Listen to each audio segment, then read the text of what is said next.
Hello बच्चों, आप लोग कैसे हो। आप सभी का अपने इस YouTube channel PCM learning academy पर पुनः स्वागत है।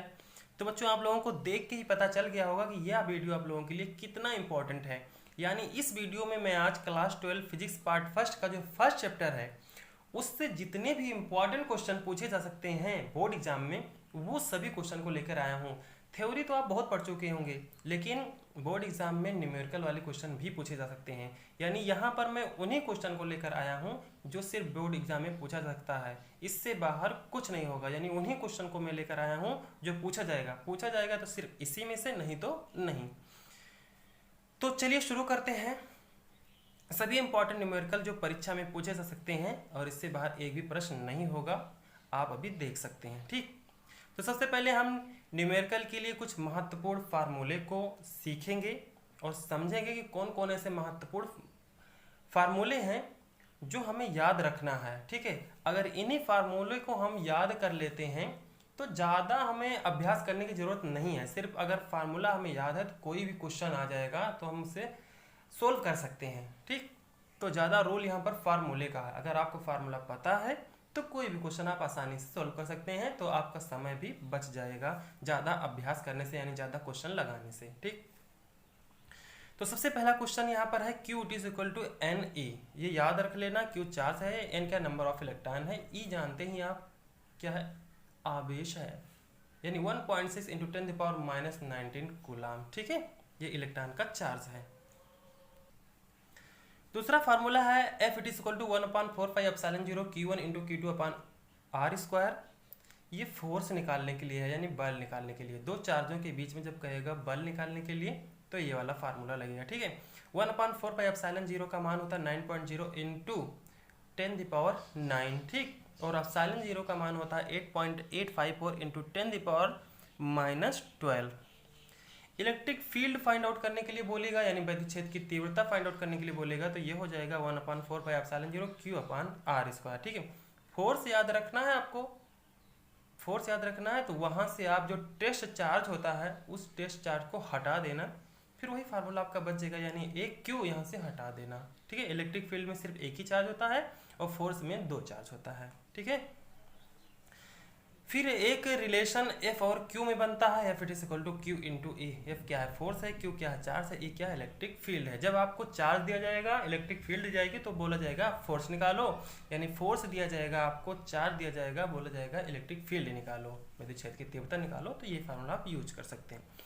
फिर उसके बाद जो पूछा जाएगा वो है फ्लक्स पूछा जा सकता है। Flux phi it is equal to होता है E डॉट डी एस, यानी E D S cos theta. ठीक है, ज़्यादा से ज़्यादा आपको यही फार्मूला लगाने के लिए बोलेगा, यानी आपको एक एंगल देगा और क्षेत्रफल देगा और आपको इलेक्ट्रिक फील्ड देगा, तो बोलेगा कितना फ्लक्स यहाँ से निर्गत हो रहा है। ठीक है, और फ्लक्स का फार्मूला ये भी होता है phi it is equal to Q/ε0, जो गॉस ने हमें बताया था। दूसरा है वैद्युत द्विध्रुव आघूर्ण भी पूछा जा सकता है। ठीक है, एक नंबर में या दो नंबर में ये पूछा जा सकता है। तो P it is equal to होता है 2QL। ठीक, तीसरा इसी में पूछा जा सकता है कि बल युग्म का आघूर्ण बताओ, तो tau it is equal to होता है P क्रॉस E, यानी PE साइन थीटा।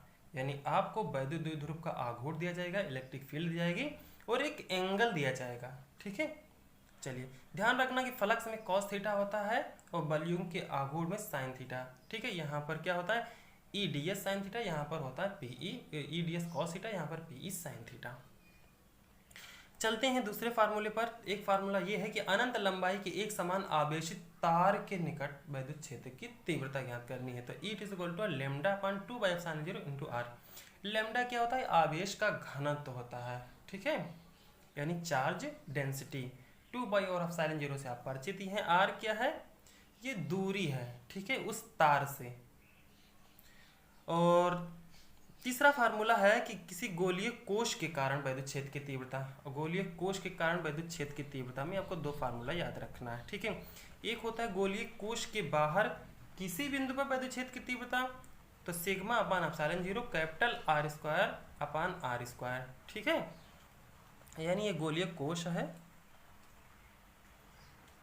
ठीक है, इसकी त्रिज्या जो है कैपिटल R ये वाली है, मेन वाली, और इसके बाहर किसी बिंदु, मान लीजिए यहाँ पर ये कोई P बिंदु है, यहाँ पर एक गॉसियन पृष्ठ हम ड्रा करेंगे, ठीक है। तो यहाँ से यहाँ की दूरी हम r लेंगे, तो ये r कौन सा है, ये वाला है, कैपिटल R जो है ये वाला है, ठीक है। ये मेन रेडियस है जो आपको जो गोला दिया जाएगा, ठीक। और सिग्मा जो है इस पर आवेश घनत्व होता है, यानी कितना इस पर आवेश है, कितना घना, कितना डेंसिटी आवेश की है इस पर, ठीक, वो होता है सिग्मा। एप्सिलॉन जीरो को आप पता ही कर सकते हैं, ठीक है, क्योंकि इसका मान हमेशा नियत होता है। और दूसरा होता है गोलीय कोश पर, ठीक है, इसी पर ये वाला फार्मूला है यहाँ किसी बिंदु पर, और ये वाला फार्मूला है सिर्फ इसी पर यानी r दूरी पर, ठीक है। तो सिग्मा पान एप्सिलॉन जीरो r दूरी पर, यानी जो r होगा ये r के बराबर हो जाएगा, जब ये वाला स्मॉल r के बराबर हो जाएगा तो r square upon r square cut जाएगा, सिर्फ सिग्मा पान एप्सिलॉन जीरो, यानी इसी के पृष्ठ पर ही विद्युत क्षेत्र की तीव्रता फाइंड आउट करनी है, ठीक है। तो चलिए अब हम क्वेश्चन पर चलते हैं। तो मेरा फर्स्ट क्वेश्चन कुछ इस प्रकार से है। आप एनसीईआरटी का जो अभ्यास वाला अभ्यास वाला जो पृष्ठ है वहाँ पर जाएंगे तो ये सभी क्वेश्चन आपको मिल जाएंगे, ये सभी एनसीईआरटी के क्वेश्चन हैं, ठीक। तो क्वेश्चन जो है वो इंग्लिश और हिंदी दोनों में है, दो हिंदी मीडियम और इंग्लिश मीडियम वाले दोनों बच्चों के कोई प्रॉब्लम नहीं होगा, ठीक है। हम अच्छे से समझा देंगे क्योंकि दोनों तरह के हम क्वेश्चन लेके आए, यानी हिंदी में भी और इंग्लिश में भी सेम क्वेश्चन, ठीक। चलिए क्वेश्चन पढ़ते हैं। सबसे पहला क्वेश्चन दिया गया है कि जो इंपॉर्टेंट क्वेश्चन है वही लेकर आया हूँ, ठीक है।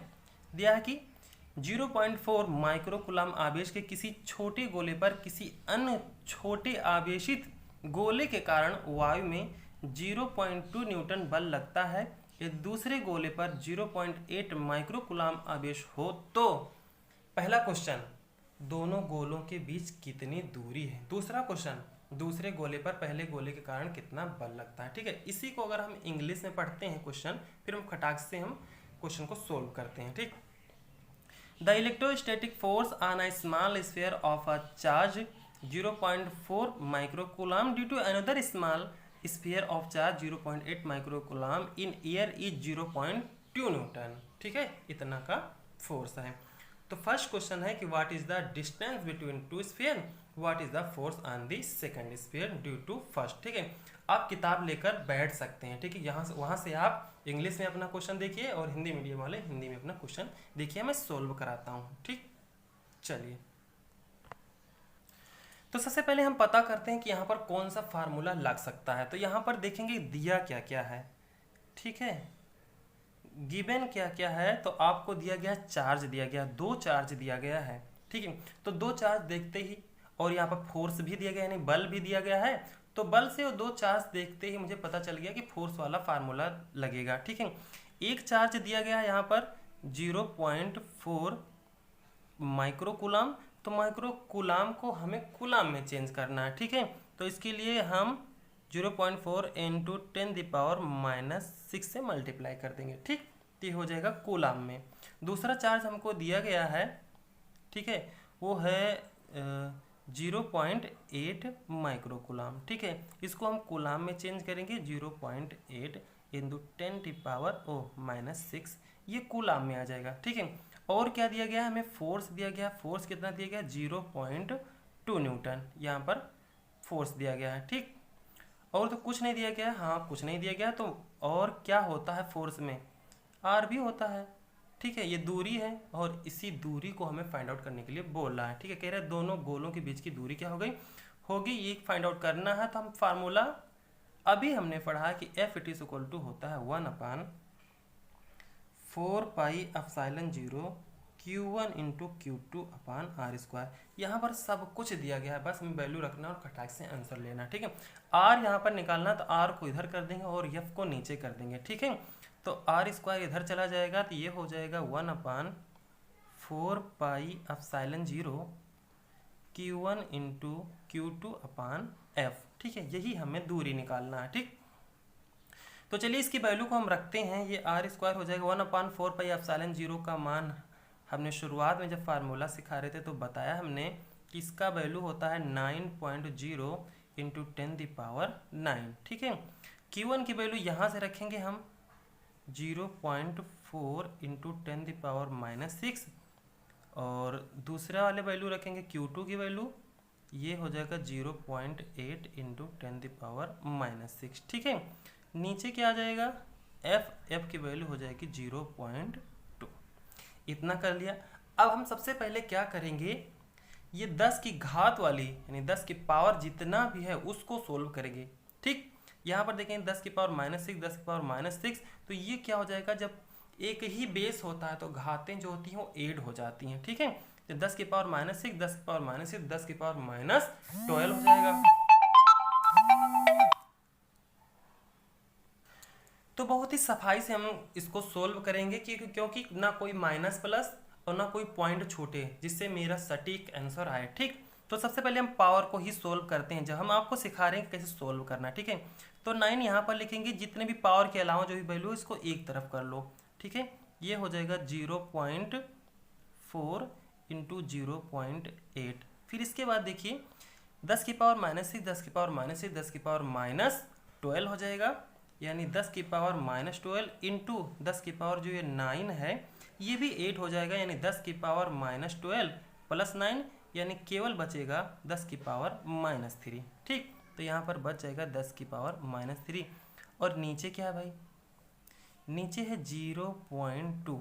क्या 2 से किसी को हम कट कर सकते हैं, क्योंकि हाँ अच्छा ये पॉइंट है तो यहाँ पॉइंट हटेगा तो यहाँ पर एक 0 बढ़ जाता है, ये ध्यान रखना। और 2 से कट जाएगा ये हो जाएगा 0.2। ठीक है, 2 2 जा 4, 8 दूनी 16 हो जाएगा, तो ये हो जाएगा 9 इंटू 0.16। ठीक है, क्योंकि 8 दूनी 16 हो जाएगा इंटू 10 अच्छा यहाँ की पावर 1 है और ये भी पावर अब इसमें ऐड हो जाएगी क्योंकि बेस सेम है। ये 10 की पावर -2 हो जाएगा। ठीक, इतना सोल्व कर लिया। अब ये हो जाएगा 16 9 यानी 16 9 जा 144। क्या ये 144 हो जाएगा? 2 नंबर के बाद पॉइंट है तो 2 नंबर के बाद हम पॉइंट लगा देंगे, इंटू 10⁻²। लिख देंगे। ये किसके बराबर आ रहा है? r² के बराबर आ रहा है। ठीक है, अब हम क्या करेंगे, अब एक चीज़ और करिए, क्या है कि ये 1.44 है ना, इसको आप नीचे ले आइए तो ये हो जाएगा 100। जब इसको आप नीचे ले आएंगे 10 की पावर 2 यानी 10 की पावर 2 यानी 100। ठीक है, और ये पॉइंट आप हटा दीजिए तो नीचे और 0 बढ़ा दीजिए। ठीक है, तो ये हो जाएगा 144, नीचे कितना हो जाएगा 10,000 हो जाएगा। ठीक है, अब देखिए इसका स्क्वायर रूट निकाल लीजिए, ऐसे करके ये हो जाएगा 144, नीचे हो जाएगा 10,000। ठीक है, एकदम आसानी से प्यार से समझा रहे हैं। ठीक, तो 144 का जो स्क्वायर रूट होता है वो हो जाता है क्या 12। ठीक है, इसका स्क्वायर रूट हो जाएगा 100। ठीक है, तो r की वैल्यू तो अच्छा यहाँ पे स्क्वायर रूट हो जाएगा तो यहाँ से स्क्वायर हट जाएगा। ठीक, तो r हो जाएगा 0.12। ये वैल्यू किसमें आएगी? मीटर में। यही हमारा आंसर है। ठीक, चलते हैं नेक्स्ट क्वेश्चन पर। सेकंड क्वेश्चन कुछ इस प्रकार से है। ये सेकंड क्वेश्चन जो है वो 1.6 है। ठीक, 4 बिंदु आवेश, पहला Q8 = 2 माइक्रोकूलम, Qb = -5 माइक्रोकूलम और Qc = 2 माइक्रोकूलम तथा Qd = -5 माइक्रोकूलम 10 सेंटीमीटर भुजा के किसी वर्ग ABCD के शीर्षों पर अवस्थित हैं। वर्ग के केंद्र पर रखे 1 माइक्रोकूलम आवेश पर लगने वाला बल कितना है? ठीक है, इसको इंग्लिश में पहले पढ़ते हैं फिर उसके बाद हम सोल्व करते हैं तुरंत। 4 point charge Q8 = 2 microcoulomb, Qb = -5 microcoulomb, Qc = 2 microcoulomb and Qd = -5 microcoulomb are located at the center of the square ABCD of side 10 centimeter. What is the force on a charge of 1 microcoulomb placed at the center of the square? देखो इतना बड़ा question लिखा है लेकिन इसमें कुछ भी नहीं है। ठीक है, इनका कहने का मतलब है 4 आवेश हैं, वो किसी स्क्वायर पर रखे हैं। ये हमने एक स्क्वायर बना लिया, इसका नाम दिया हमने A, इसका नाम दिया B, इसका नाम दिया C, इसका नाम दिया हमने D। ठीक है, QA पे कितना चार्ज है? इन्होंने ये कह रहे हैं कि QA पे जो चार्ज है वो है 2 माइक्रोकूलम। ठीक है, और ये प्लस का है। QB पे कितना है भैया? ये -5 माइक्रोकूलम है और QC पे कितना है 2 माइक्रोकूलम। यहाँ पर 2 माइक्रो कूलाम। ठीक है, प्लस माइनस नहीं है, लेकिन यहाँ चार्ज के लिए हम प्लस लिख देंगे क्योंकि यहाँ पर माइनस नहीं है तो प्लस ही है ये। ठीक, और क्यूडी पे कितना है -5 माइक्रो कूलाम। यहाँ पर कितना है -5 माइक्रो कूलाम। ठीक, कह रहा है इसके सेंटर पर, तो यहाँ से एक डायगोनल और यहाँ से एक डायगोनल हम ड्रा करेंगे। तो ये इसका सेंटर है, सेंटर ओ पर क्या फाइंड आउट करने के लिए बोल रहा है, कितना बल होगा। तो क्या आप देख के बता सकते हैं कि इस पर कितना बल लगेगा। तो आपको पता है कि ये +2 माइक्रो कूलाम है और ये भी +2 माइक्रो कूलाम है। और आपको पता है कि जब +q माइक्रो कूलाम कोई भी प्लस चार्ज होता है उससे वैद्युत बल रेखाएं जो होती हैं वो बाहर की ओर निकलती हैं। ठीक है, यानी इससे बाहर की ओर जाती हुई प्रतीत होती हैं। और आपको ये भी पता है, यहाँ पर दिया गया कि इसके सेंटर पर 1 माइक्रो कूलाम का आवेश रखा हुआ है। ठीक है, यहाँ पर एक आवेश रखा है, वो 1 माइक्रो कूलाम है। ठीक है, तो ये भी कैसा है, प्लस है। तो जब भी कोई प्लस प्लस दो आवेश जब कोई प्लस होते हैं, ये भी प्लस है ये भी आवेश प्लस है, इनके बीच में अट्रैक्शन होता है। ठीक है, जब अट्रैक्शन होगा तो ये वाला चार्ज इसको इधर रिपेल करेगा और ये वाला चार्ज इसको इधर रिपेल करेगा। ठीक है, ये ध्यान रखना। तो ये वाला जो होगा इसको इधर की ओर रिपेल करेगा, यानी इधर की ओर, और ये वाला इसको इधर की ओर रिपेल करेगा। ठीक, सेम उतना ही बल ये वाला इसको इधर की ओर रिपेल करेगा और ये वाला इसको इधर की ओर रिपेल करेगा। यानी इस पर जो देखिए यहाँ पर भी 2 माइक्रो कूलाम, यहाँ पर भी 2 माइक्रो कूलाम। ठीक है, तो आइए यहाँ पर समझाते हैं। ठीक है, ये बीच में एक छोटा सा चार्ज है और यहाँ पर बड़े बड़े दो माइक्रो कूलाम के चार्ज हैं। ठीक है, इस पर अट्रैक्शन लग रहा है। ठीक, ये इसको दे रहा है इधर की ओर, ये इसको इधर की ओर रिपल्सन फोर्स लगा रहा है, यानी प्रतिकर्षण बल। सेम ये कह रहा है, ये इसको दे रहा है और ये इसको। ठीक, तब ये वाला जो चार्ज है इस पर कोई बल ही नहीं लगेगा, क्योंकि जितना बल ये इसको इधर दे रहा है उतना ही बल ये इसको इधर दे रहा है। अब ये बेचारा बीच में बैठा है। ठीक है, ये बीच में बैठा है, इसको कोई फोर्स का ही अनुभव ही नहीं हो रहा है इन दो चार्ज के कारण। ये ध्यान रखना, क्योंकि दोनों, जैसे यहाँ पर ये मान ली चार्ज है और हमने क्या किया, इधर से 2 न्यूटन का फोर्स लगाया और इधर से भी ऐसे लगा रहे हैं। बताओ, ये कहीं जाएगा ही नहीं। अगर मान लो इधर कम या 1 न्यूटन का होता तो कुछ इधर को जाता, या इधर कम होता तो ये इधर को जाता। लेकिन दोनों तरफ बराबर बराबर का भाई फोर्स लग रहा है, तो ये यहीं पर रहेगा। चाहे जितना, अब चाहे 100 न्यूटन का फोर्स लगे, लेकिन दोनों में बराबर लगे तो ये कहीं मूव नहीं कर सकता। तो ये क्या होंगे, दोनों फोर्स निगलेक्ट हो जाएंगे। ठीक है, अब क्या होगा, अब इससे देखते हैं। यहाँ पर -5 माइक्रो कूलाम और यहाँ पर भी -5 माइक्रो कूलाम। अब क्या होगा, यहाँ ये तो प्लस है, तो यहाँ पर इन दोनों से अट्रैक्शन होगा और यहाँ पर भी अट्रैक्शन होगा। ठीक है, अब दोनों में कितना अट्रैक्शन होगा, क्योंकि दोनों पर चार्ज जो है सेम है। जब दोनों पर चार्ज सेम है तो यहाँ पर दोनों पर अट्रैक्शन भी समान होगा, यानी इधर से दिखा रहे हैं अट्रैक्शन, ये अट्रैक्शन इसका समान होगा। तब भी यहाँ पर कोई फोर्स का यानी कोई बल का अनुभव नहीं करेगा, क्योंकि जितना ये अट्रैक्शन इससे हो रहा है उतना ही अट्रैक्शन इससे, अब फिर भी ये यहीं पर रुका हुआ है। तो चारों तरफ से इस पर कोई बल ही नहीं लग रहा है। ठीक है, ना इधर से इसको और ना इधर से इससे। तो ये क्या है, एकदम संतुलन में यहाँ पर बैठा हुआ है। तो इस पर नेट फोर्स जो होगा वो 0 होगा। ठीक है, आपको लिखना है इस पर नेट फोर्स 0, यही इसका।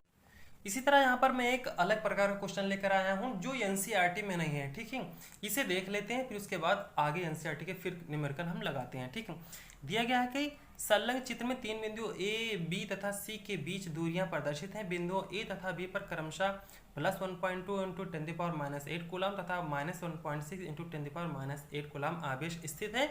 बिंदु सी पर वैद्युत क्षेत्र की तीव्रता, दिशा तथा कोण ज्ञात कीजिए। ठीक है, यहाँ पर ए, बी, सी 3 बिंदु दिए गए हैं। ठीक है, बहुत ही इंपॉर्टेंट क्वेश्चन है। और बिंदु सी पर वैद्युत क्षेत्र की तीव्रता हमें ज्ञात करनी है। ठीक, यानी एक ही क्वेश्चन में 3 प्रकार के क्वेश्चन आपसे पूछे जा सकते हैं, तीव्रता, दिशा तथा कोण। ठीक है, यहाँ पर बिंदु ए है, ये ट्रायंगल है, इस पर चार्ज +1.2 × 10⁻8। यहाँ पर बी है और इस पर चार्ज है -1.6 × 10⁻8 कूलाम। इस पर हमें विद्युत क्षेत्र की तीव्रता ज्ञात करनी है। ठीक है, ये इतना कुछ आपको दिया नहीं रहेगा, सिर्फ इतना ही ट्रायंगल दिया जाएगा, इधर का कुछ दिया नहीं रहेगा। तो ये हमने सिर्फ बताया है कि कोई भी अगर प्लस चार्ज होता है, यहाँ पर दिखाया है, कि कोई भी अगर प्लस चार्ज होता है तो उससे वैद्युत बल रेखाएं जो होती हैं वो बाहर की ओर निकलती हैं।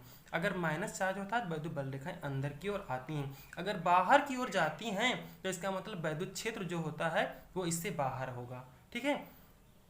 और माइनस का मतलब वैद्युत क्षेत्र जो होगा वो अंदर की ओर होगा। तो यहाँ पर देखिए प्लस चार्ज है, बिंदु सी पर वैद्युत क्षेत्र की तीव्रता हमें ज्ञात करनी है। तो इस चार्ज के कारण, इस चार्ज को हमने E1 नाम दिया है, और नहीं, इस चार्ज के कारण वैद्युत क्षेत्र की तीव्रता को हमने E1 नाम दिया है।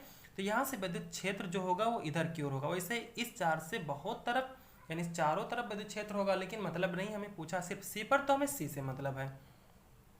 तो इस चार्ज के कारण वैद्युत क्षेत्र की तीव्रता बिंदु सी पर बाहर की ओर इधर की ओर है, ठीक है, इसी सी के लाइन में। लेकिन ये माइनस चार्ज है, तो यहाँ पर वैद्युत क्षेत्र की तीव्रता जो चार्ज होता है उसी चार्ज के ही तरफ वैद्युत क्षेत्र की तीव्रता यानी इधर की ओर यहाँ पर हमने दिखाया, देखिए, ठीक। और इधर क्या है, ये बाहर की तरफ, ठीक। अच्छा, बिंदु सी पर ए के कारण वैद्युत क्षेत्र की तीव्रता इधर की ओर, ये इधर की ओर, इन दोनों के बीच का जो एंगल है वो 90 डिग्री है। तो इन दोनों का परिणामी वैद्युत क्षेत्र की तीव्रता जो होगी इसके बीच से जाएगी, कुछ इस प्रकार से, ठीक।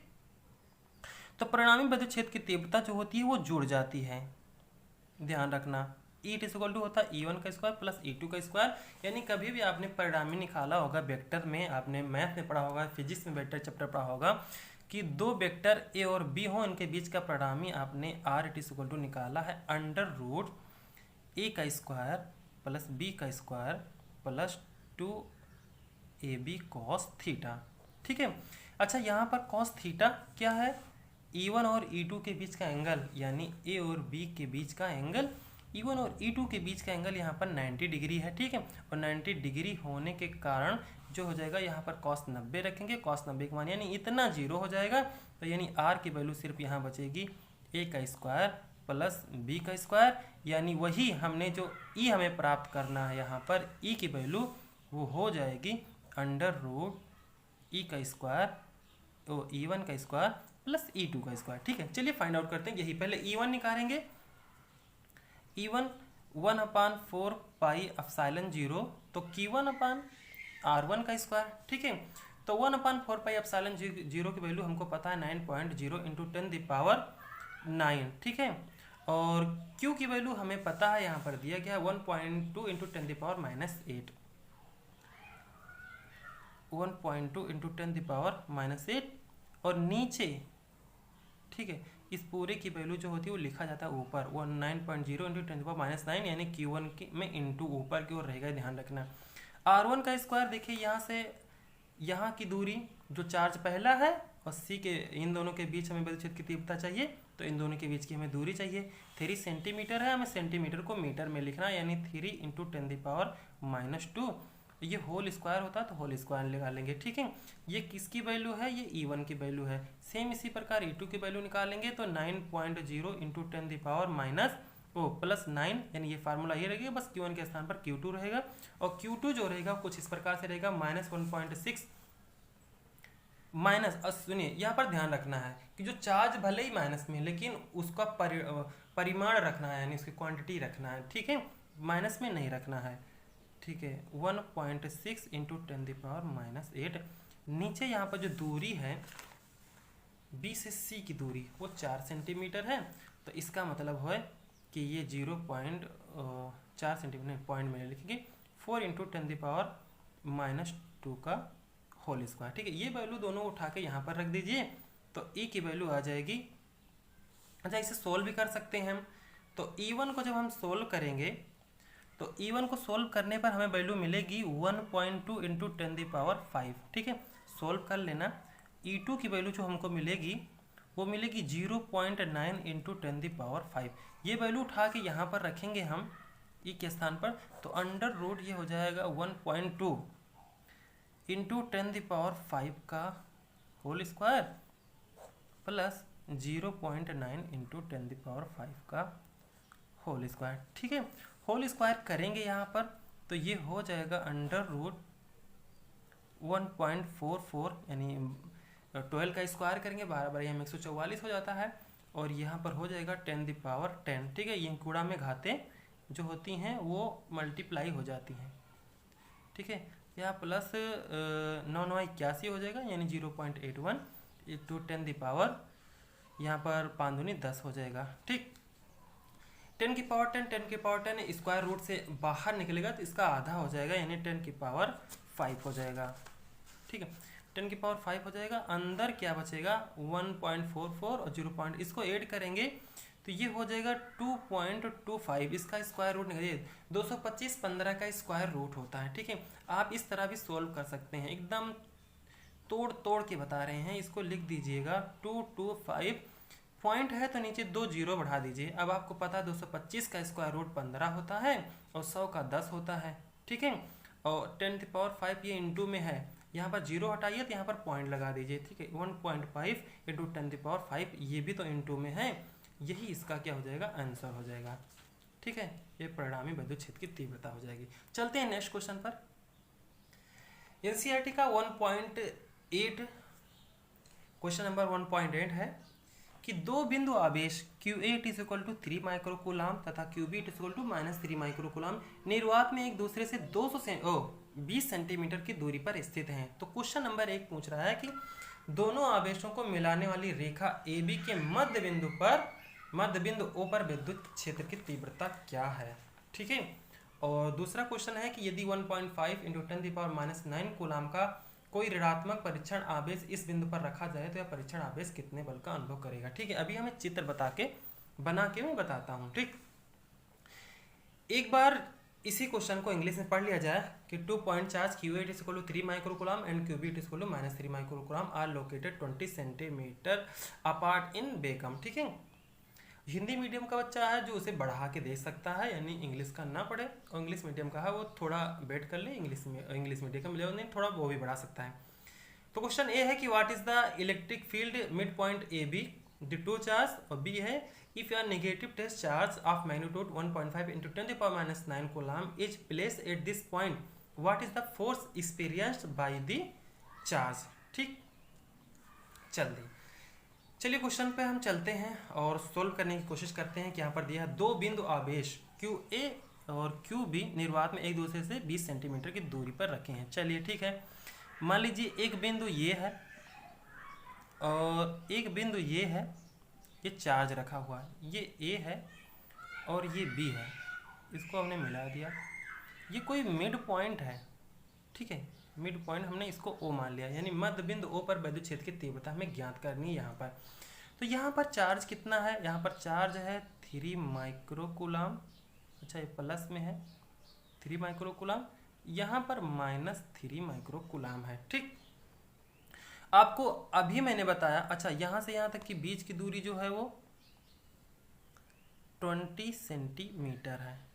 अभी मैंने बताया कि अगर कोई प्लस चार्ज है तो प्लस चार्ज से विद्युत बल रेखा यानी विद्युत क्षेत्र बाहर की ओर होता है। अच्छा यहाँ पर भी होगा, यहाँ पर भी, यहाँ पर कोई मतलब नहीं है ना, क्योंकि हमें पूछ रहा कहाँ रहा यहाँ पर, तो फिर इसी दिशा में जाएंगे, यानी विद्युत क्षेत्र किधर की ओर होगा, तो विद्युत क्षेत्र जो होगा वो A से लेके B की तरफ हो, यानी विद्युत क्षेत्र यहाँ पर इधर की ओर होगा।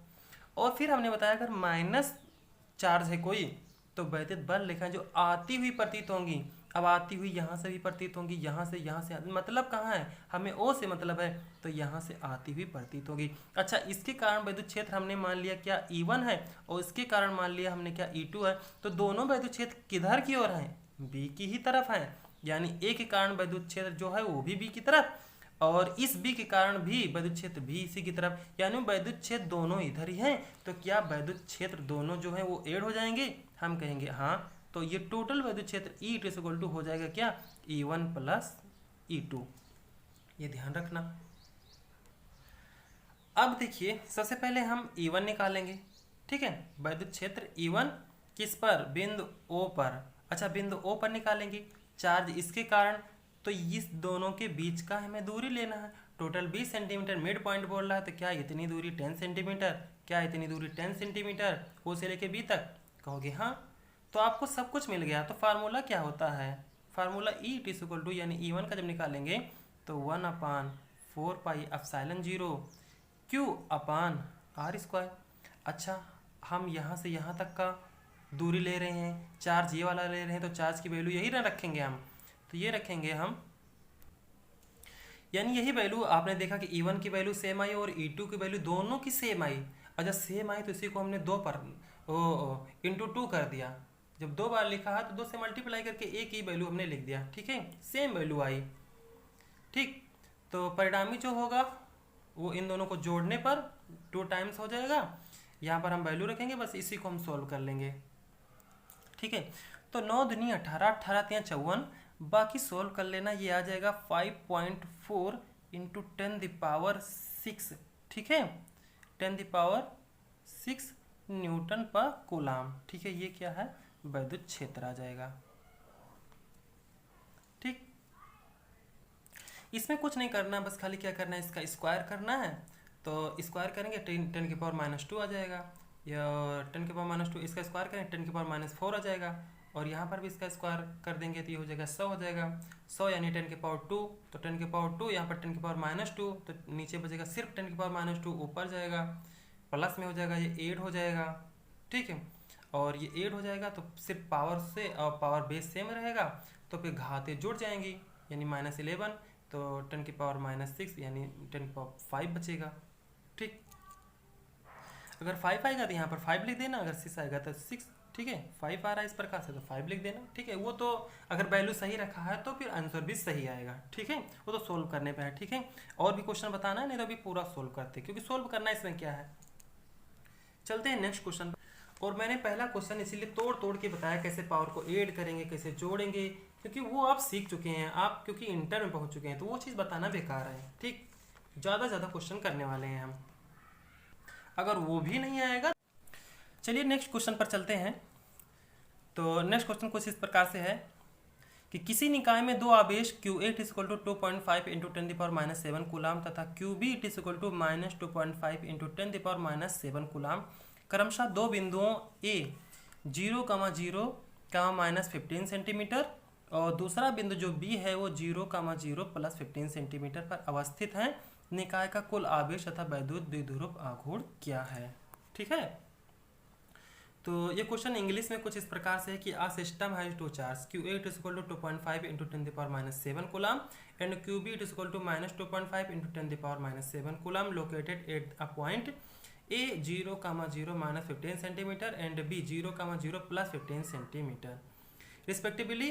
What are the total charge and electric dipole moment of the system. चलिए क्वेश्चन को हम सोल्व करते हैं। ठीक है, यहाँ पर दिया गया किसी निकाय में दो आवेश QA तथा QB क्रमशः दो बिंदुओं A तथा B पर अवस्थित हैं। ठीक है, तो इसे कुछ इस प्रकार से सोल्व करेंगे। पहले दो बिंदु मानेंगे, एक बिंदु जो है ये A है, दूसरा बिंदु ये B है। ठीक है, इस बिंदु का जो कोऑर्डिनेट है वो 0,0, एक जो है वो -15 है और दूसरा जो है वो 0,0, ये जो है +15 है। ठीक है, इसके बीच की जो दूरी है वो D है। तो सबसे पहले हम उससे पूछ क्या रहा है कि निकाय का कुल आवेश ज्ञात करो। तो कुल आवेश के लिए हम क्या करेंगे, कुल आवेश के लिए हम दोनों आवेशों को जोड़ लेंगे, वहां से इस बिंदु का कोई मतलब नहीं, इस कोऑर्डिनेट का QA और QB इन दोनों को ऐड कर लेंगे।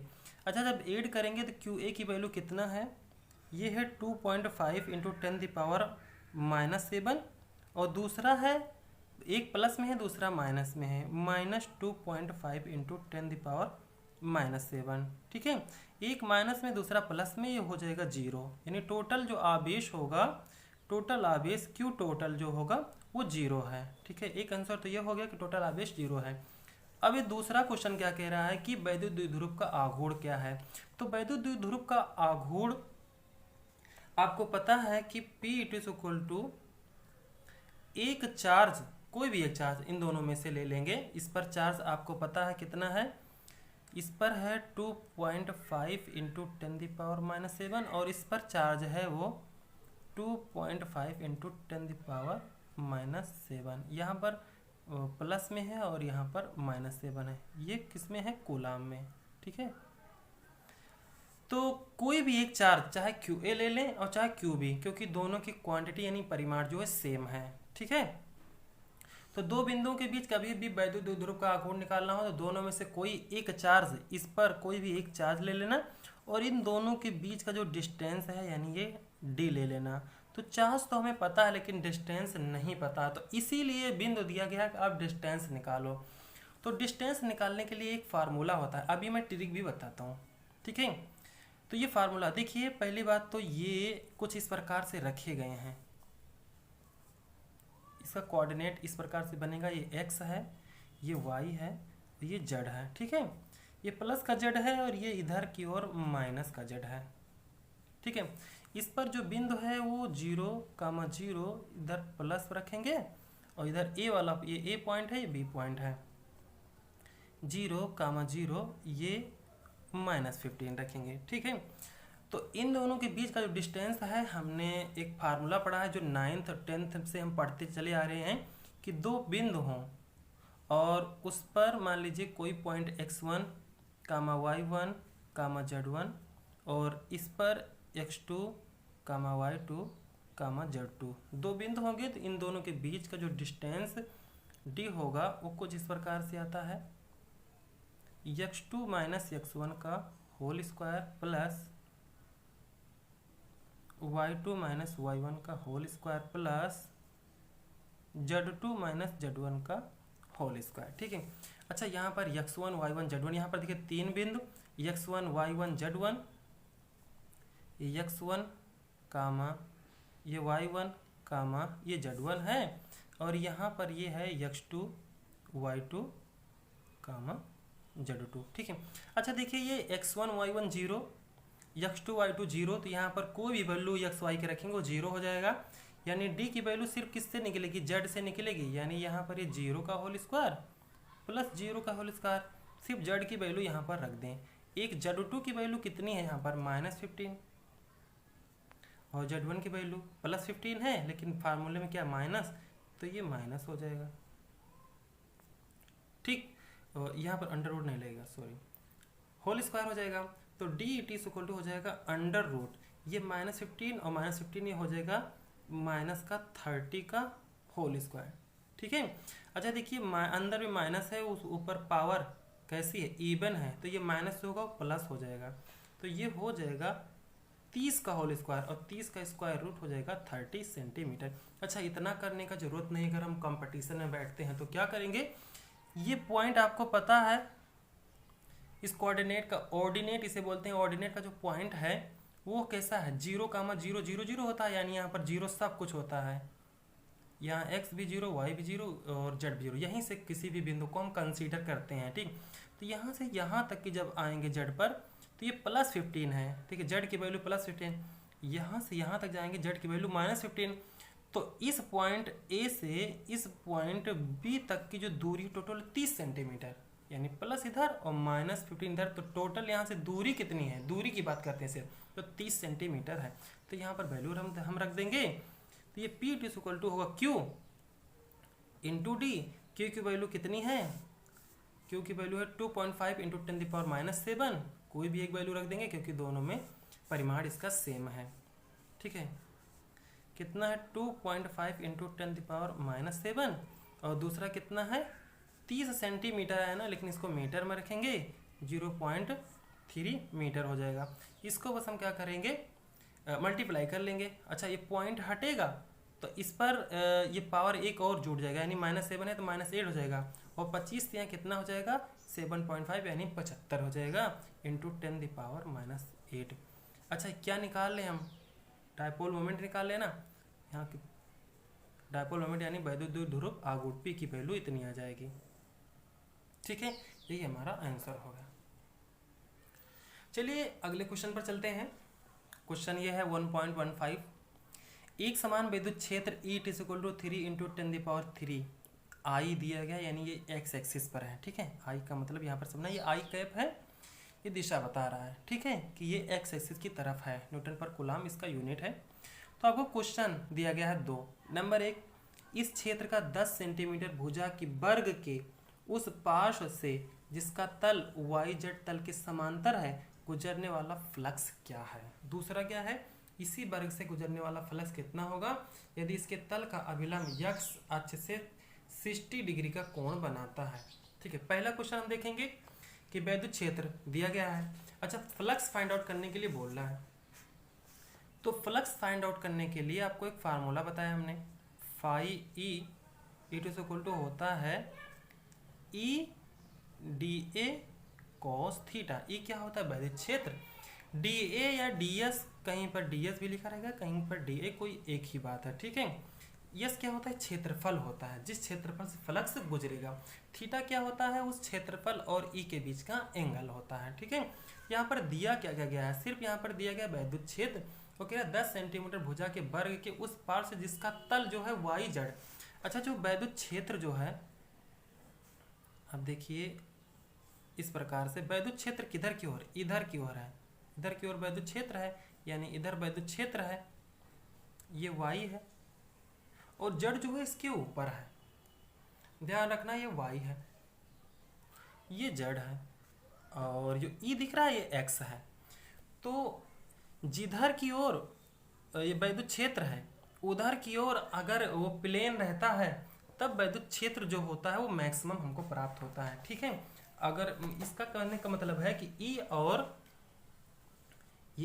और ए दोनों जो हैं वो 0 डिग्री पर हों, यानी इसका तल जो वाई जेड बोल रहा है, यानी ऊपर की ओर ये जेड है और इधर की ओर वाई है, इधर की ओर एक्स है। ठीक है, तो तल जो है वाई जेड में, यानी ये जो तल है ये इस प्रकार है, ये वाई जेड तल है। ठीक, ये वाई जेड तल है। अब देखिए ये तल ये है, ये प्लेन से इधर की ओर से वैद्युत फ्लक्स जो होगा वो निकलेगा। अगर प्लेन इस प्रकार से होगा तो कोई वैद्युत फ्लक्स नहीं निकलता, क्योंकि ये जो इतना बड़ा एरिया है ना, ये विद्युत क्षेत्र के सामने नहीं होता, और ना विद्युत क्षेत्र की बल रेखाएं इसको भेद पाती ना इससे निकल पाती। ठीक है, तो इसे हम एक वर्ग मानते हैं। ठीक है, मान रहे हैं कि ये एक वर्ग है। ठीक है, 10 सेंटीमीटर का एक वर्ग है, तो इस वर्ग से कितना फ्लक्स जो है ये इधर की ओर निकलेगा, यानी इधर से कितना फ्लक्स बाहर की ओर निकल रहा है। ठीक, चलिए आइए देखते हैं। तो फ्लक्स निकलने के लिए क्या करेंगे? वैद्युत क्षेत्र हमें पता होना चाहिए। वैद्युत क्षेत्र की वैल्यू कितनी है? वो है 3 × 10⁻³ ई की वैल्यू दी गई है कितना?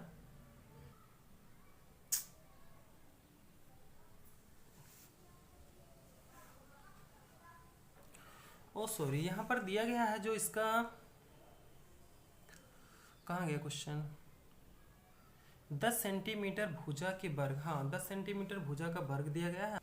ठीक, तो ये भुजा जो है 10 सेंटीमीटर की है, तो इसका एरिया हमने निकाला, तो ये 100 सेंटीमीटर स्क्वायर आ जाएगा, और सेंटीमीटर स्क्वायर जो मीटर में चेंज करेंगे तो ये हो जाएगा 0.01। ठीक है, इसकी वैल्यू को यहाँ पर जब रख देंगे फ्लक्स निकालने के लिए, ये एरिया आ गया 0.01। फ्लक्स निकालने के लिए ई × डी ए लिखेंगे, ई × डी एस, और कॉस थीटा की वैल्यू जो है वो 0 हो जाएगी। थीटा की वैल्यू कितनी है? 0 है, तो कॉस 0 का मान जो होता है वो 1 हो जाएगा, क्योंकि इधर की ओर वैद्युत क्षेत्र है, इधर की ओर इसका तल अभी मैंने दिखाया जो एटीएम में। ठीक है, दोनों एक ही दिशा में है, यानी ई और डी एस दोनों एक दिशा में है, तो इन दोनों के बीच का जो एंगल है वो 0 डिग्री, कॉस 0 का मान 1 हो जाएगा। सिर्फ इन दोनों की वैल्यू 3 × 10⁻³ यानी 0.01। इसको जब सोल्व करेंगे तो 30 न्यूटन आ जाएगा। ठीक है, यानी यहाँ से 2 पॉइंट से ये कट जाएगा, 2 इसकी पावर कट जाएगी तो बचेगा 1 10 हो जाएगा, 3 0 30 हो जाएगा, यानी 30 न्यूटन का बल हो जाएगा। ये क्या बल नहीं, फ्लक्स आएगा। ठीक है, और फ्लक्स आता है तो न्यूटन मीटर स्क्वायर पर कूलाम होता है इसकी यूनिट। ठीक है, चलिए नेक्स्ट क्वेश्चन पर चलते हैं। अच्छा, इसी में दूसरा क्वेश्चन दिया गया है कि इसी वर्ग से गुजरने वाला फ्लक्स कितना है यदि इसके तल का अभिलंब यक्ष से 60 डिग्री का कोण बनता है।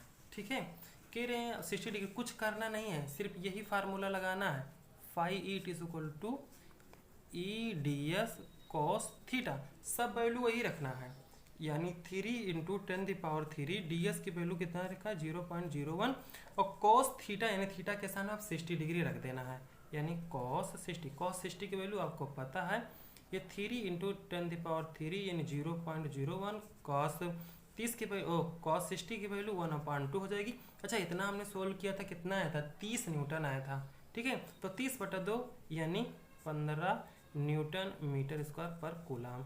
ठीक है, ये फ्लक्स आ जाएगा। सेकंड क्वेश्चन है, ये हमारा आंसर हो जाएगा। ठीक है, ये इंग्लिश में उसका क्वेश्चन था, पास करके आप देख सकते हैं। चलिए नेक्स्ट क्वेश्चन पर चलते हैं। क्वेश्चन कुछ इस प्रकार से दिया गया है कि चित्र में दर्शाए अनुसार, ये चित्र है, ठीक है। पहले क्वेश्चन पढ़ते हैं। 10 सेंटीमीटर भुजा के किसी वर्ग के केंद्र से ठीक 5 सेंटीमीटर ऊंचाई पर, ठीक है, ये केंद्र से 5 सेंटीमीटर की ऊंचाई पर कोई 10 माइक्रोकूलाम आवेश रखा है। इस वर्ग से गुजरने वाले वैद्युत फ्लक्स का परिमाण क्या है, ठीक है। यानी a point charge 10 microcoulomb is distance 5 centimetre directly above the centre of a square of side 10 centimetre, ठीक है, ये 10 सेंटीमीटर है, ठीक। What is the magnitude of the electric flux through the square. ये इससे 5 सेंटीमीटर ऊपर की ओर कोई रखा है क्या, चार्ज, और चार्ज की वैल्यू यहाँ पर दी गई है, कितना दिया गया चार्ज, 10 माइक्रोकूलाम, ठीक है। अच्छा, इसी वर्ग को हम एक घन के रूप में पहले हम बना सकते हैं। पहले इसको हम एक घन मानेंगे। जैसे मान लीजिए यह एक घन है। घन जो होता है वो स्क्वायर के फलक, स्क्वायर से फलक से यानी उसके फेस से ही बनते हैं। यानी 6 फेस जब हम किसी स्क्वायर का हम जोड़ देते हैं तो एक घन बन जाता है। ये देखिए इसके कितने फेसेस हुए, 6 फेसेस हो गए, एक इधर की ओर, एक उधर की ओर, एक राइट, एक लेफ्ट, एक नीचे, एक ऊपर, 6 फेस यानी 6 स्क्वायर है। लेकिन यहाँ पर क्वेश्चन में सिर्फ एक ही दिया गया, यानी ये 10 सेंटीमीटर और ये भी 10 सेंटीमीटर, ये सभी कितना है, 10 सेंटीमीटर है, ठीक है। तो कह रहा है नीचे वाले से, सिर्फ नीचे वाले से कितना फ्लक्स बाहर की ओर निकलेगा, ठीक है।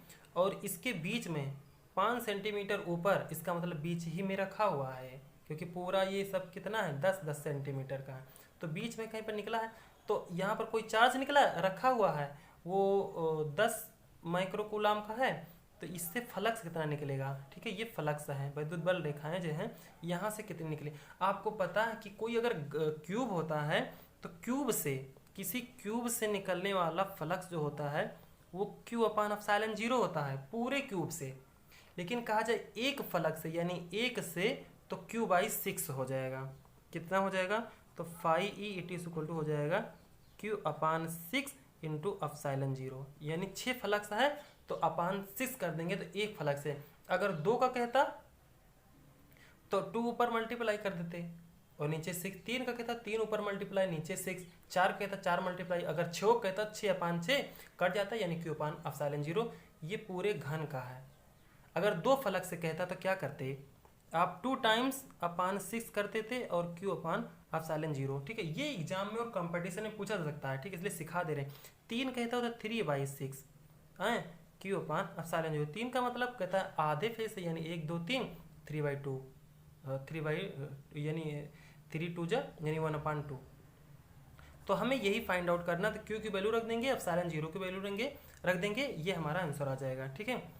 तो ये वैल्यू कुछ इस प्रकार से होगी। यहाँ पर फ्लक्स जो phi होगा वो होगा 1/6 Q/ε0, और 1/6 Q की वैल्यू जो दी है 10 माइक्रोकूलाम है, तो 10 × 10⁻⁻6 लिख देंगे, और ε0 की वैल्यू 8.85 × 10⁻⁻12 होता है, ठीक है। तो इसको जब हम सोल्व करेंगे, इसको सोल्व करेंगे तो वैल्यू जो आएगी, वैसे यहाँ पर जगह नहीं है सोल्व करने, तो चलिए आप सोल्व कर सकते हैं क्योंकि यहाँ पर जगह नहीं सोल्व करने का, ठीक है। यहाँ पर डिवाइड करना, मल्टीप्लाई करना पड़ेगा, जगह नहीं है। तो आप इसी वैल्यू को आप सोल्व कर लीजिएगा, आपका आंसर आ गया, ठीक है। मैंने बता दिया आपका अप्रोच कैसे करना, बस आपको सोल्व करना है इसे, ठीक। नेक्स्ट क्वेश्चन है कि 2.0 माइक्रोकूलाम का कोई बिंदु आवेश किसी किनारे पर 9.0 सेंटीमीटर किनारे वाले किसी घनीय गौसीय पृष्ठ के केंद्र पर स्थित है, तो पृष्ठ से गुजरने वाला नेट फ्लक्स क्या होगा, ठीक है। यानी a point charge of 2.0 microcoulomb is at a centre of a cubic Gaussian surface, ठीक है। Surface 9.0 centimetre on edge, what is the net flux through the surface. तो यहाँ हमें एज से कोई मतलब ही नहीं है, सिर्फ हमें चार्ज से मतलब है, क्योंकि फ्लक्स जो होता है वो फाई ई इट होता है क्यू अपन एप्सिलॉन जीरो। ठीक है, जो फाई ई इट होता है क्यू अपन एप्सिलॉन जीरो। क्यू की वैल्यू रख देना और एप्सिलॉन जीरो की वैल्यू रख देना। ठीक है, आपका आंसर आ जाएगा। ठीक, क्योंकि सेंटर पर रखा है और किसी क्यूब से निकलने वाला वैद्युत फ्लक्स क्यू अपन एप्सिलॉन जीरो। कोई एक कहता, अगर किसी एक फ्लक्स अगर कोई फलक का नाम लेता या प्रत्येक फ्लक्स, 2 फ्लक्स से 3 फ्लक्स से, तब ये फार्मूला चेंज हो जाता। लेकिन कह रहा किसी क्यूब से कुछ कह नहीं रहा, तो phi it equal to Q upon epsilon zero. ठीक है, अगर कहता प्रत्येक फ्लक्स से तो 6 फ्लक्स होते, अपान 6 कर देते। ठीक है, कहता 2 फ्लक्स से 2 अपान 6। ठीक है, अभी पिछले वाले फार्मूले में उन्हें बताया। ठीक, तो ये करके आपको सिर्फ सोल्व करना है। ठीक, चलिए नेक्स्ट क्वेश्चन पर चलते हैं हम। यहाँ पर कह रहा है कि 10 सेंटीमीटर त्रिज्या के एक चालक गोले पर अज्ञात परिणाम का परिमाण, यहाँ पर परिमाण, चलिए परिणाम का आवेश है, यदि गोले के केंद्र से, ठीक है, 20 सेंटीमीटर दूरी पर विद्युत क्षेत्र 1.5 × 10³ न्यूटन पर कूलाम त्रिज्यता अंदर की ओर है। ठीक है, तो गोले पर नेट आवेश क्या होगा। अच्छा, त्रिज्यता अंदर की ओर होता है, जिसका मतलब क्या है कि चार्ज जो है वो निगेटिव है, अंदर की ओर रहता है चार्ज निगेटिव, बाहर की ओर चार्ज पॉजिटिव। तो इसके लिए हमें कुछ नहीं करना है, इसके लिए हमें क्या करेंगे, हम फ्लक्स निकाल लेंगे। यहाँ पर भी flux phi it is equal to Q upon epsilon zero. मांग क्या रहा है, अंदर के गोले पर नेट आवेश क्यू की वैल्यू निकालना है। अच्छा, क्यू की वैल्यू निकालना है, तो यहाँ पर न्यूटन पर कूलाम जो होता है, ये फ्लक्स यहाँ पर दिया गया है। ये क्या है, फ्लक्स आपको दिया है, न्यूटन पर कूलाम, इसी यूनिट से समझेंगे ये फ्लक्स विद्युत क्षेत्र। ठीक है, फ्लक्स यहाँ पर दिया गया है, तो फ्लक्स की वैल्यू और एप्सिलॉन जीरो की वैल्यू आप रख देंगे, तो आपको क्यू की वैल्यू आ जाएगी। ठीक है, तो क्यू की वैल्यू जो आएगी वो कुछ इस प्रकार से होगी, -8.85 इंटू 10⁻⁻9 कूलाम, इतनी आ जाएगी। सिर्फ आपको सोल्व करना है, वैल्यू रखना है, आपको इसकी वैल्यू रखना है और एप्सिलॉन जीरो की वैल्यू रखना है। ठीक, बस सोल्व करना है। अंदर की ओर बाहर की ओर ऐसा कुछ कहेगा तो समझ लीजिए फ्लक्स होता है। ठीक, चलते नेक्स्ट क्वेश्चन पर चलते हैं, और इंग्लिश में ये क्वेश्चन है, conducting sphere of radius 10 centimetre has an unknown charge if the electric field 20 centimetre from the center of the sphere is 1.5 into 10³ Newton per coulomb and the points radially inward. What is the net charge of the sphere? यानी कैसा है, invert है यानी अंदर की ओर है। ठीक है, चलते हैं नेक्स्ट क्वेश्चन पर। कह रहा कोई अनंत रैखिक आवेश 2 सेंटीमीटर दूरी पर 3 × 10⁴ न्यूटन पर कूलाम विद्युत क्षेत्र उत्पन्न करता है, रैखिक आवेश घनत्व ज्ञात कीजिए। रैखिक ये क्वेश्चन नया है, तो इसे हम सोल्व करेंगे। ठीक है, तो रैखिक आवेश घनत्व जो होता है ईट इज इक्वल टू होता है लेमडा, यही है क्या, रैखिक आवेश घनत्व लेमडा 2 पाई एप्सिलॉन 0 × d। ऐसा हमने पढ़ा था कहाँ पर, कि जब अनंत लंबाई का कोई तार, कोई चालक तार अनंत लंबाई का होता है, तो उसके निकट विद्युत क्षेत्र की तीव्रता पे, ऐसा फार्मूला हमने पढ़ा था। तो रैखिक आवेश घनत्व, तो यहाँ पर लेमडा की वैल्यू निकालना है, तो इन सबको इधर कर देंगे, तो एक तरफ लेमडा आ जाएगा रैखिक आवेश घनत्व, दूसरी तरफ ये हो जाएगा, ये हो जाएगा E × 2 पाई एप्सिलॉन 0 × d। अच्छा, यहाँ पर 2 से ऊपर मल्टीप्लाई कर देते हैं, 2 से नीचे मल्टीप्लाई कर देते हैं, कुछ हमें मैजिक दिखेगा। कौन सी मैजिक, ये हो जाएगा 4 पाई एप्सिलॉन 0 × d नीचे अपान 2। अच्छा, 4 पाई एप्सिलॉन 0 का मान हमने पढ़ा है क्या, 1/4 पाई एप्सिलॉन 0 की वैल्यू होती है 9 × 10⁹। ठीक है, ये 4 पाई एप्सिलॉन 0 उधर जाएगा तो ये नीचे आ जाएगा, तो इसका मतलब इतने की वैल्यू हम लिख सकते हैं। और E की वैल्यू कितना है, ये है 9 × 10⁴, ये है 9 × 10⁴ इंटू इतने की वैल्यू लिखेंगे 1/, ठीक है, यहाँ से ये नीचे आ जाएगा 9 × 10⁹, ठीक है, और नीचे 2 भी है, और D की वैल्यू कितनी है यहाँ पर 2 सेंटीमीटर। अगर 2 सेंटीमीटर है तो इसको मीटर में लिखेंगे 0.02, ठीक है, तो ये कट जाएगा 9 से, ये 9 कट जाएगा, ये 2 से ये 2 कट जाएगा, ठीक है। हाँ, तो ये ऊपर चला जाएगा, ये ऊपर जो होगा वो माइनस में हो जाएगा, 2 से 2 कट जाएगा, यहाँ पर 0.01 बचेगा और कुछ बचेगा नहीं। तो lambda it is equal to हो जाएगा ये 10 की पावर 4 यहाँ पर है, 10 की पावर 9 ये माइनस में हो जाएगा और यहाँ पर हो जाएगा 10 की पावर -2, ये 10 की पावर -11 हो जाएगा। यानी लेमडा की वैल्यू जो हो जाएगी -11 से 4 निकाल देंगे, 10 की पावर -7, ठीक। तो 10 की पावर -7 को कुछ और भी लिख सकते हैं। क्या लिखेंगे हम कि यहाँ पर तो हम तो लिख देंगे ये कि ये 1/10 की पावर 7 लिखेंगे और